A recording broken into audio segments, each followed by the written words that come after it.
Bienvenue à tous sur votre chaîne TV Actu France.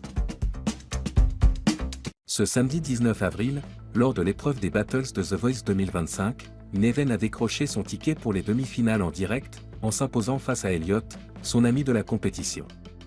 Une victoire riche en émotions pour ce jeune talent, qui s'est livré à cœur ouvert sur son parcours, ses doutes, son stress, et ses rêves à venir.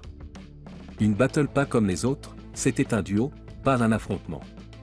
Opposé à Elliot, l'un de ses plus proches amis dans l'aventure, Neven a abordé cette battle non pas comme un combat, mais comme une expérience commune. On savait qu'il n'en resterait qu'un, mais on a essayé de ne pas y penser.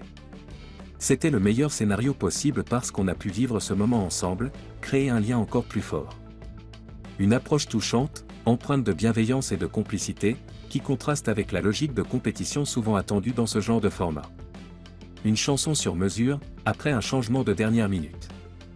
Initialement, les deux chanteurs devaient interpréter « Déjeuner en paix », mais la chanson ne leur convenait pas. C'est alors que Zaz a pris une décision décisive. Elle a vu qu'on n'était pas à l'aise, alors elle nous a orientés vers un morceau plus adapté à notre univers, la Symphonie des éclairs de Zao de Sagazan. Un choix qui a permis aux deux artistes de briller avec sincérité. Larmes sur scène, j'ai tout lâché.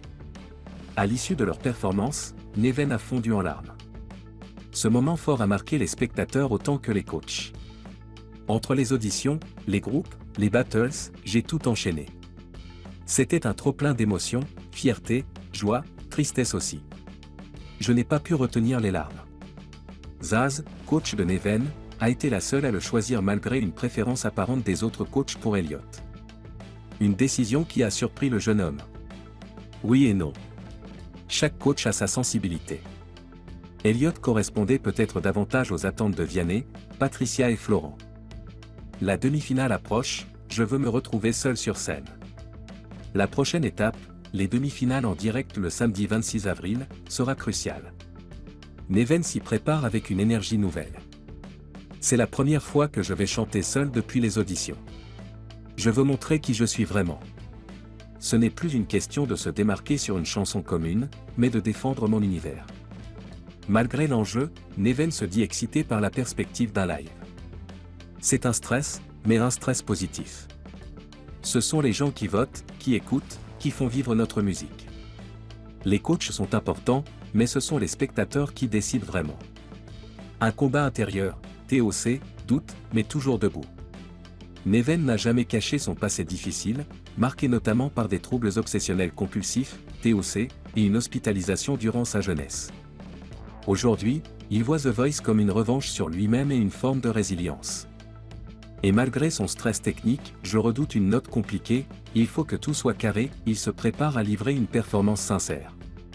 Une amitié artistique qui continue.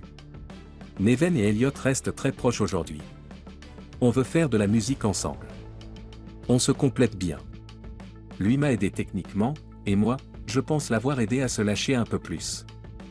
Un lien rare et précieux, né dans un contexte compétitif, mais nourri par l'authenticité. Et la suite ?